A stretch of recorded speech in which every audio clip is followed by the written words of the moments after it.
नमस्कार, मैं रीना शर्मा अपने यूट्यूब चैनल सुनी अनसुनी में आप सबका स्वागत करती हूँ। दोस्तों, इंसान के में जो ज़िंदगी में आते हैं वो सबसे ज़्यादा आते हैं सुख-दुःख। जब इंसान दुखी होता है तो उसे ये नहीं पता चलता कि वो गुस्से में किसके साथ क्या बिहेव कर रहा है या किसको गुस्से में क्या कह रहा है।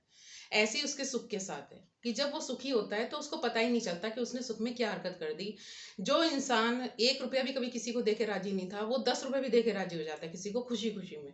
बाद में भले ही पछताता रहे कि अरे मैंने बेकार में यहाँ पैसे खर्च कर दिए, लेकिन उस वक़्त वो खुशी में बहुत कुछ कर जाता है। इसी पे एक प्रसंग है कि जब हनुमान जी सीता जी का पता लगाकर वापस लौटे, तो दक्षिण मुँह पे जो उसमें समुद्र के किनारे दक्षिण उसमें सिरे पे उनके जो साथ के वानर सेना थी, वो उनका इंतज़ार कर थे। जितने वानर साथी थे अंगद, जामवान वगैरह, वो सब उनका इंतज़ार कर रहे थे। और जब उन्हें पता चला कि हनुमान जी को सीता जी के बारे में पता चल गया है, तो वो बहुत खुश हुए और बहुत कूदते, फांदते-लांदते वो लोग जल्दी से जल्दी ये समाचार सुग्रीव और राम जी को देने के लिए वापस लौटने लगे आंधी की गति से। परंतु रास्ते में एक सुंदर वन पड़ा और उसे देखकर सब ठिठक गए। बहुत ही सुंदर वन था और उसमें जितने मधु के छत्ते होते, मतलब उसको उस वन का जो नाम था वो मधुवन था। मधुवन उसको इसलिए कहा जाता है कि उसमें बहुत ज़्यादा शहद के छत्ते थे, बहुत ज़्यादा शहद लगा हुआ था पेड़ों पर और बहुत ही साफ-सुथरा, बहुत ही सुंदर वन था। और वो वन किसका था? वो वन था सुग्रीव का, जो उनके पूर्वजों को किसी वक़्त देवताओं ने दिया था। और उस वन में जाना देवताओं के लिए भी वर्जित था, मतलब देवता भी उसमें वन में जाने की आज्ञा उनको नहीं थी। तो उस वन को देखकर सारे के सारे वानर वहीं ठिठक गए और उन्होंने अंगद की तरफ देखा। अंगद समझ गए कि आज ये लोग अपनी सीमाओं को लांघना चाहते हैं, क्योंकि आज ये अति प्रसन्न है और ये मानेंगे नहीं, क्योंकि उनका मन सबका मधुपान करने का कर रहा था कि हम जल्दी से जल्दी शहद पिए। और थके हुए भी थे, इतने दिनों की उनकी वो भी थी खोज जो सीता के लिए उन्होंने की थी। तो अंगद अभी इससे कुछ कहते इससे पहले ही हनुमान ने कहा कि ठीक है, तुम लोग जाओ और जितना तुम्हारा मधुपान करने का मन हो, फल खाने का मन हो, तुम खाओ। तो वानरों ने कहा कि लेकिन जो इसके रक्षक हैं वन के, वो कैसे करेंगे?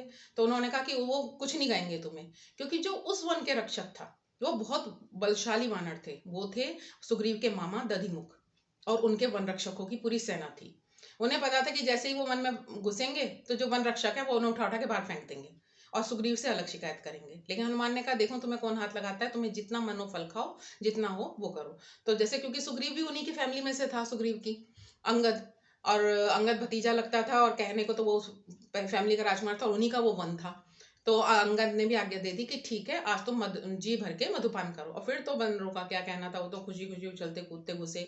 एक ने छत्ता निचोड़ा, दूसरे ने मधु पिया, ऐसे करके खूब मतलब टहनियां ही तोड़ डाली फल को तोड़ने के चक्कर में, पूरा वन उजाड़ कर दिया। जब ये बात वन रक्षकों के द्वारा दधिमुख को पता चली तो भागा भागा आया और उसने उन्हें उठा उठा के पटकना शुरू कर दिया वानरों को कि तुम्हारी हिम्मत कैसे हुई है आज वन में आने की, और तुम्हें क्या सुग्रीव का भय नहीं रहा? तुम सबको खुद तो मरोगे ही, मुझे भी मारोगे, और सुग्रीव मुझे हमें जरूर प्राण दंड देगा। तो हनुमान जी ने कहा, हनुमान जी को गुस्सा आया इस बात पे कि भाई इन्हें रोक क्यों रहा है, तो हनुमान जी ने भी दधिमुख को उठा के पटक दिया और उनकी खूब सारी पिटाई कर दी और घसीटने लगे। तो ये बात करके हम वो दधिमुख जी उनकी उससे बल से करके भागे और सीधा सुग्रीव के पास गए और उनसे शिकायत करी कि भाई ऐसे ऐसे करके वो वन उजाड़ रहे हैं।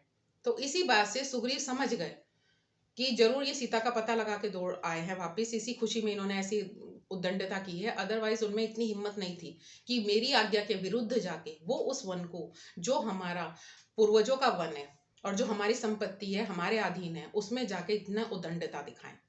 तो उन्होंने दधिमुख को कहा कि कोई बात नहीं, और जल्दी से जल्दी आप हनुमान जी के पास जाकर उन्हें संदेश चाहते हो कि वो जल्दी से मेरे पास आए। तो मतलब जब इतनी खुशी में उन्हें ये अपने प्राणों का भी भय नहीं रहा वानरों को, कि सुग्रीव का इस वन में बिल्कुल एंट्री बंद कर रखी है और हम लोग इतना ज्यादा इसके लिए वो कर रहे हैं, इतना हमने तबाही मचा दिया इस वन के अंदर, अगर सुग्रीव को पता चलेगा तो हमें प्राण दंड भी मिल सकते हैं। तो वही है कि जब सुख आता है इंसान की जिंदगी में या दुख आता है, तो उसकी जिंदगी में कुछ चीजें अति में हो जाती हैं, या बोलता ज्यादा है या खुशी को एक्सप्रेस ज्यादा करता है। दोस्तों, अगर आपको मेरी वीडियो पसंद आई हो तो प्लीज़ मेरे चैनल को सब्सक्राइब करना ना भूलें। नमस्कार।